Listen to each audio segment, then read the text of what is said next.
Breaking बातमी येते पंढरपूरमधून जवानांच्या पत्नीबाबत आमदार प्रशांत परिचारक यांनी आक्षेपार्ह वक्तव्य केलं होतं। या वक्तव्याच्या निषेधार्थ आज पंढरपूर तालुक्यातील माजी सैनिकांनी आणि विविध संघटनांनी पंढरपूर बंदचं आवाहन केलंय। प्रशांत परिचारक यांच्यावर देशद्रोहाचा गुन्हा दाखल करावा या मागणीसाठी हा बंद पाळण्यात येतो। या बंदला उत्स्फूर्त प्रतिसाद देत पंढरपूरमध्ये लहान मोठ्या व्यापाऱ्यांनी कडकडीत बंद पाळलाय।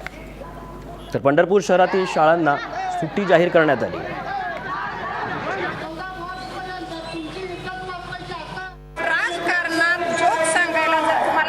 सैनिक पत्न्या पाहिजे असेल, त्यांचा अनादर तुम्ही करत असला तर आम्ही तुमचा निषेध करतो।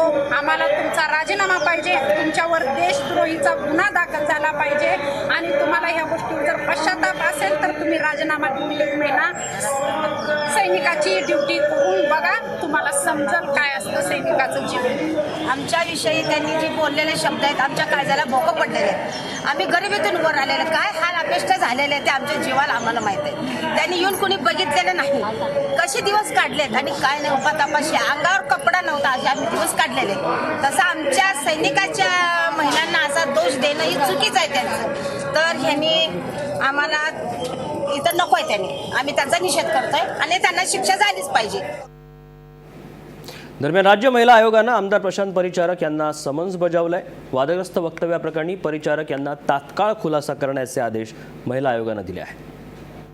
त्या पत्नीबद्दल जे उद्गार काढलेले आहेत हे उद्गार अत्यंत निंदनीय असे आहेत। अशा पद्धतीनं इनसेन्सिबली बोलणं हे अत्यंत वाईट आहे।